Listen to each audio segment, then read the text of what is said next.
आज बनवूया कटाची आमटी। कटाची आमटी बनवण्यासाठी शिजलेल्या चणा डाळीमधलं पाणी आपण चाळणीने काढून घेऊया अशा प्रकारे।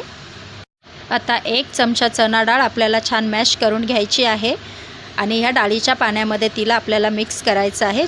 1 चमचा चणा डाळ पुरेसी आहे।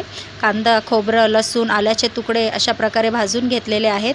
आता एक मिक्सीचा जार घ्यायचा आहे, त्यामध्ये 2-3 आल्याचे तुकडे, जिरं, खोबऱ्याचे काप, कोथिंबीर घालून जाडसर दळून घ्यायचं आहे। भाजलेले मसाले बारीक दळून घ्यायचे आहे। एका टोपामध्ये 3 चमचे तेल गरम करून त्यात जिरी, मोहरी, हिंग, जाडसर दळलेला मसाला, 3 हिरव्या मिरच्या, कढीपत्त्याची पाने घालून फोडणी खमंग द्यायची आहे। मिक्सरला दळलेलं बारीक वाटण, 2 चमचे लाल मिरची, पाव चमचा हळद, 2 चमचे कांदा लसूण मसाला, 1 चमचा गरम मसाला, 1 चमचा धना पावडर घालून त्यामध्ये आपल्याला डाळीचं पाणी घालून घ्यायचं आहे। 1 ग्लास पाणी, 1 चमचा मीठ घालून 5-6 मिनिट उकळी काढून घ्यायची आहे। त्यावर कोथिंबीर घालून खाण्यासाठी